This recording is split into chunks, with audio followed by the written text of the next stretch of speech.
Hello, so this is a video on something that I read that somebody posted on the article about working towards a cure for complex PTSD, and it was an article that was written by Pete Walker, who has written a lot on complex PTSD and is an authority on the subject. And Pete Walker started to talk about something called emotional flashbacks.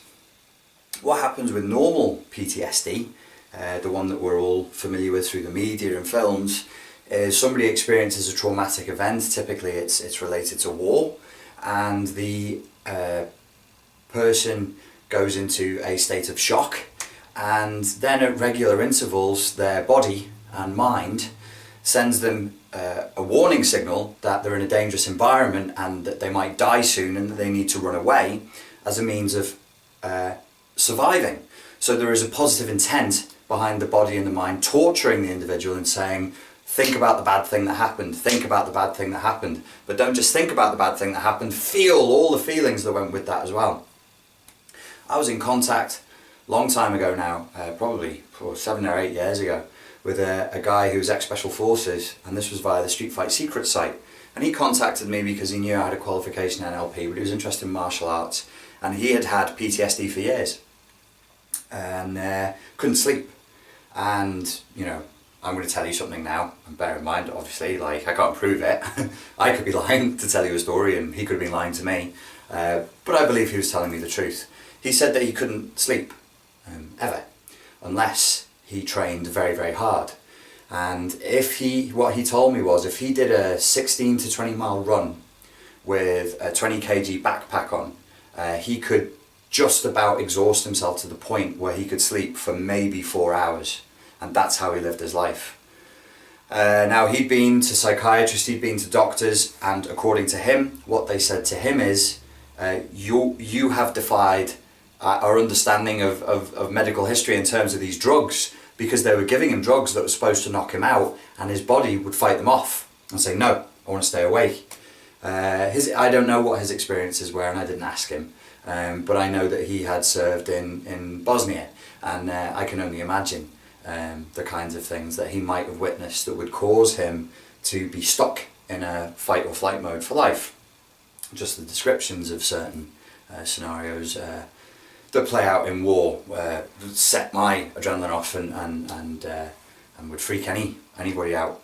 So to have actually lived through that, you know, obviously is a deep trauma. But he could see what he saw that traumatized him. So when the thoughts came up, he would probably be having flashbacks of a literal flashback. Like when people take acid and then they get a flashback and they go bang and they start tripping again and they go back into that physiological, emotional and psychological state.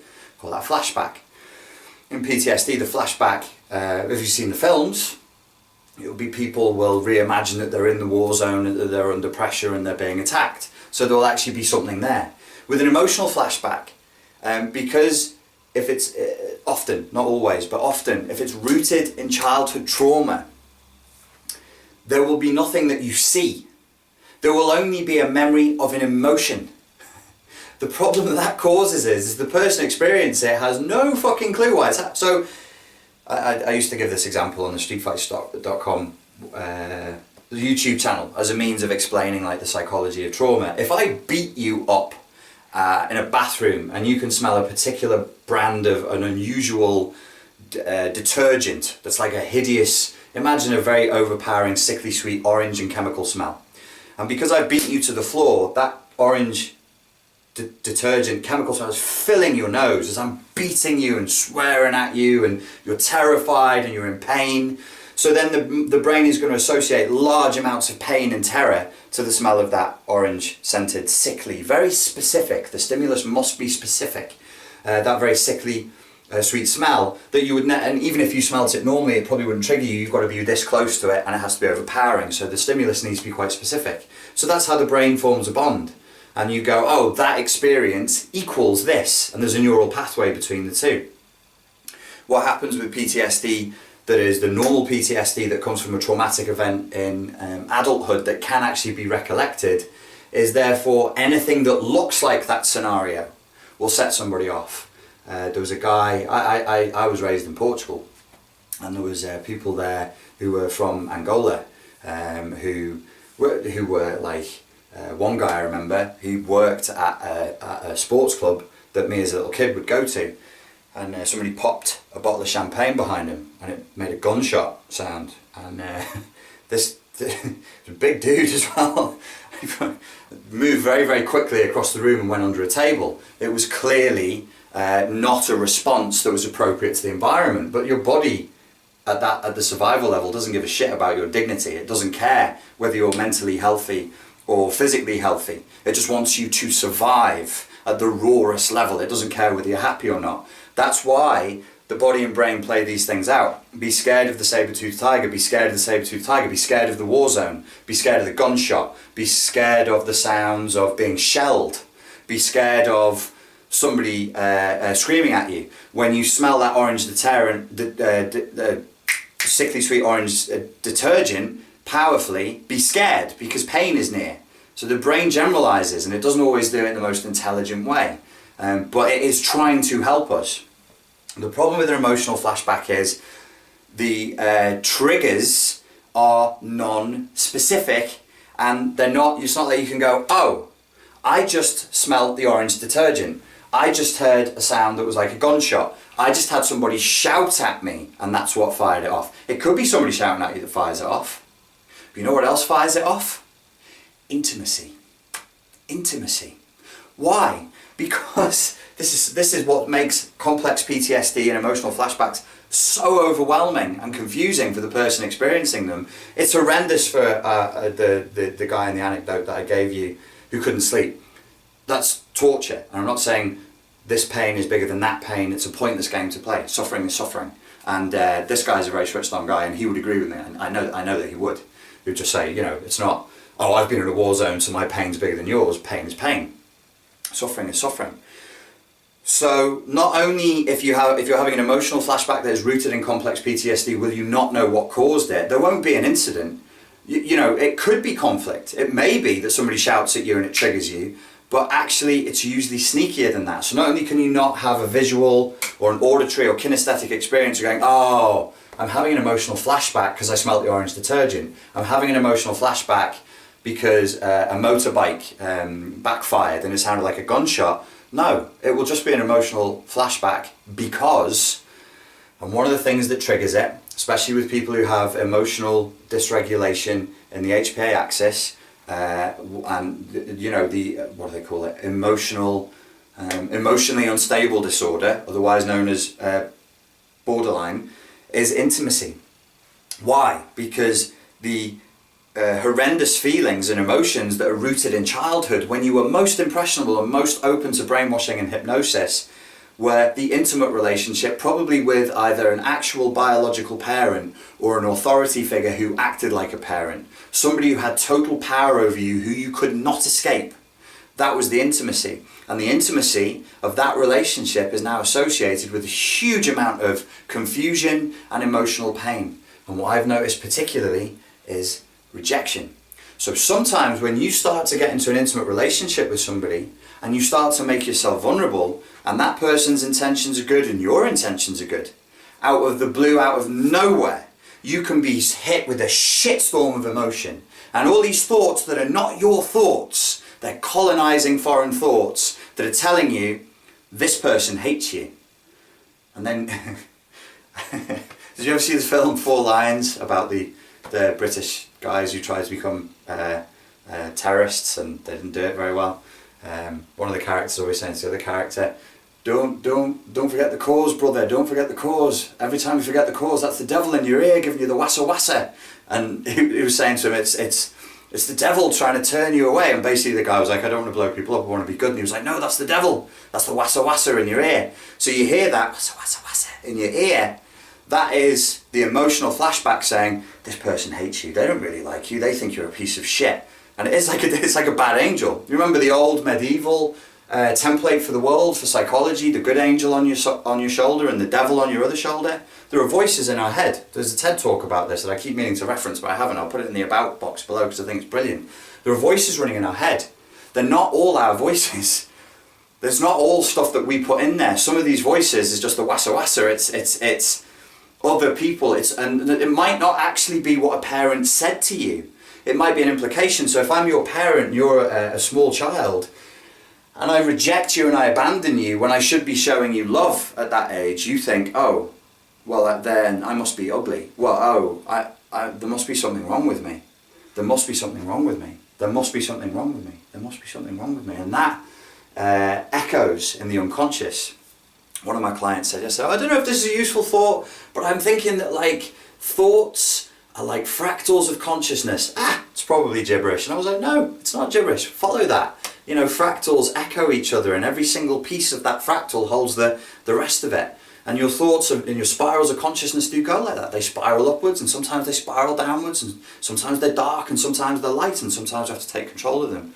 So when that voice comes from nowhere, all of a sudden, Pete Walker was talking about this. He said therapists would be working with people, and they'd start the session, and then the client would come in and go, I know you hate me. I can see it on your face. You fucking hate me. You hate me just like everybody else. You've abandoned me just like everybody else ever has. And the therapist would be sat there going, what? What, mate? I actually quite like you. You're one of my favourite clients. But there's no reason to it, because it's not about me and you. It's not about here and now. What you're experiencing is a blind rage, a blind rejection, a blind abandonment, a shitstorm, a swirling shitstorm of emotion that comes from childhood. And what we're hearing is a very, very vulnerable person in a lot of pain. The unfortunate consequence of that at the relationship level is people who have emotional dysregulation disorder, emotionally unstable disorder, or emotional dysregulation response that is called borderline personality disorder, is they're rejected. Well, you're what the fuck? Are you crazy? You lunatic! What are you getting angry with me for? Why are we having an argument about this? I didn't even say that. What the fuck? You've probably been in arguments like that, right? You've either been on one side or the other in an argument like that about nothing, where somebody got really, really emotional about nothing at all. Or what seems to you to be here and now nothing at all, but is for them the end of the world inside of their internal level representation of what's going on.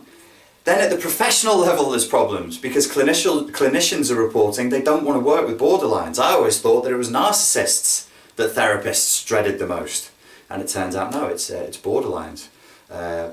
Because what seems to be happening is that the client is just wasting the therapist's time. So you're trying to give somebody help, and they're going, oh, is this your help? Okay, deconstruct. You don't even like me. Fuck you. And so, well, now I'm not motivated to work with you because of this.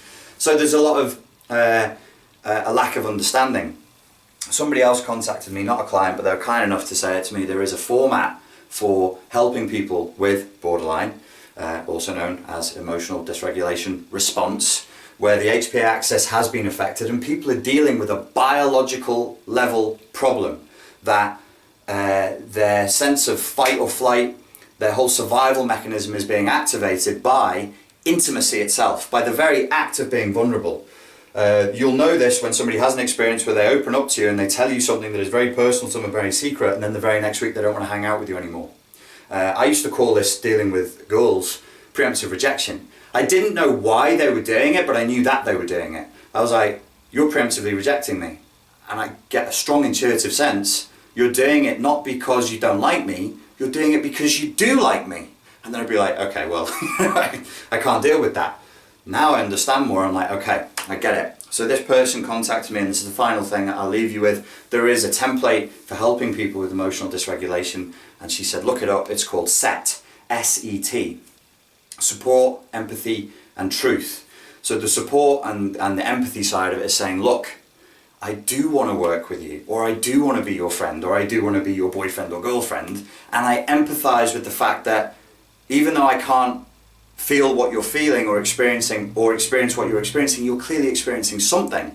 Remember, the frustration of borderlines, of people with emotional dysregulation response, is that they know most of the time that they're not being reasonable, but they can't stop it. So they hate themselves even more. So the cycle is, I feel ugly and like there's something wrong with me, so I hate myself. So I then get triggered where every time I feel vulnerable and intimate, because I know that you're ultimately going to reject and abandon me. So I'm going to abandon you first. So I'm going to be a dick to you to abandon you first. Then you're going to be mean to me. And then I'm going to go, see, I knew it. I'm a dick. Everybody hates me. There's the fractal of consciousness, and there's the closed loop. They prove to themselves that they're unlovable by this pattern. So there's the support and the empathy where you say, look, this is the structure that I'm going to give you right now. I'm here for you. I empathise. That doesn't mean I'm feeling what you're feeling, because I can't.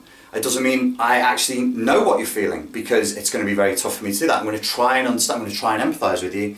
And the T is truth. You tell them the truth, which is where you actually start to put a structure in there and say, look, I support you. I'm here for you. I empathise. I want to hear you. I want to hear what it is you're experiencing. But here's the boundary. So the truth part of it is reflecting back the reality of the situation, going, you cannot X, Y, or Z. You can't punch me in the face, which is a situation, not that I experienced, but that I was dealing with recently. You can't get physically violent just because you're having an emotional flashback. We've got to work through this. So that's the truth, that's the boundary. No boundaries in this scenario does not seem to work. And I'm doing more and more work at the moment with people who seem to be on that scale for borderline, and seem to be showing elements of emotional dysregulation response, and being supportive, empathic, but giving truth, giving structure and boundaries seems to work wonders, seems to really, really help. So I would say to people who think that they're like that, the first boundary you need to set in life is with who? It's with yourself. So you've got to actually set that boundary and go, okay, wait, I'm being triggered. I might be being triggered. Maybe I'm being triggered. Is this my feeling, or is it somebody else's feeling? Is this my thought, or is this a colonized thought? Do I have to accept every thought that comes my way? Do I have to knee-jerk react to every single thought that comes into my consciousness? Maybe not. Maybe let's sit. Maybe let's wait. Maybe let's be scientific. Let's be a scientist. Let's be objective. Where's this thought coming from? Is this real? Is this true? And then start to question it. And by creating just the possibility of the chance, of the opportunity of maybe having a tiny gap between instantly responding and sitting back and going, wait a second, look at that thought. Is it real or not? Wait, hold it in consciousness, don't respond. Hold it in consciousness, don't respond. Hold it in consciousness, don't respond. You might give yourself a few precious seconds to respond differently or talk yourself out of it. That's when you're applying a boundary with yourself. When you're helping somebody with borderline, you're helping somebody with emotional dysregulation, it's the same thing. You can't respond to what they're doing. Obviously, if they're punching you in the face, you should cover up at least. Just kind of duck. No, I'm kidding. Shouldn't joke about people punching each other. But if it's not always. I was going to say it's not always that. It seems to be it can happen quite frequently, depending on the level and the means by which the childhood trauma was put in there. But when it does come up and they're attacking you, remember that sometimes these people are attacking you if they have the emotional dysregulation response. If they're on the borderline, they want you to reject them. So they'll say stuff to you that's horrible, and it will sound like they're gaslighting you like a narcissist, but they're not. They're not feeding off your pain. They're trying to get you to show them that they are the scumbag that they believe they are in the core of their being. Now, doesn't that make you feel more compassion, knowing that that's what they're looking for? Doesn't it make you feel more compassion to know, my God, this person is behaving like this because they want me to reject them, because they hate themselves? And then you set a boundary and say, no, I'm not going to reject you. I see what you're feeling, and I'm not going to reject you. You can't scream and shout at me like this anymore. You can't punch me in the face, but I'm not going to reject you. We're going to sit with this. Linehan came up with the form of therapy called dialectical behavioural therapy, and she had apparently amazing results for people who are suicidal, and amazing results for people who've been diagnosed as being on the borderline for emotional dysregulation response. And one of the key elements of that process is what? It's rooted in Zen Buddhism, and it's called mindfulness. Why? Because mindfulness roots us in the present. So the person who is with the borderline, the life partner, the therapist, needs to have the mindfulness to sit in the moment and watch what that person is saying, watch my thoughts and my emotions as they come up. Wow, firework display. Okay, that's interesting. You're pissing me off. Why am I pissed off? Why are you triggering me? What do you want? What's the purpose of this communication? Why would you say that? What's your intent? without responding. And for the person who's experiencing the emotional dysregulation, usually triggered by intimacy. So if you're that person, go, where's the intimacy? What's happening here? Why do I feel vulnerable? Do I like this person? Do I feel like I'm exposing too much myself? Is to be able to sit in the moment, hold your reality, breathe. Diamond Sutra, breathing in, I know that I'm breathing in, breathing out, I know that I'm breathing out. Whatever works for you in the terms of doing, some people get turned off by the idea of Zen. Do something meditative that allows you to stop. Being Zen and being scientific to me is exactly the same thing. It's being purely objective. Sit. So if the Eastern thing doesn't work for you, you could do the Western thing. You could go Greek if you like and say, okay, I'm going to be totally rational, totally objective, I'm going to sit. I'm going to watch. What do I know to be true about this scenario? Well, that person said this and they made feel not sure about any of that. So I know that I'm not sure about any of that, and I'm going to hold the thought in my mind that I'm actually not sure that what I'm feeling there is real and true. I'm going to hold the thought in my mind that even though my emotional flashback is trying to pull me into the pain body and into the cycle of traumatic shitstorm, I'm going to go, whoa, okay, maybe. Give me a second. We'll shitstorm in a minute, but first, let me just check. Maybe. And then you create the possibility of the opening, of the chance, of the maybe that it's an emotional flashback and these aren't your thoughts and these aren't your feelings. Okay? Support, empathy, and truth, homies. I hope you got something from that. Thanks very much for your time and your attention, which as ever are valuable to me and valuable to you. And I'll speak to you soon.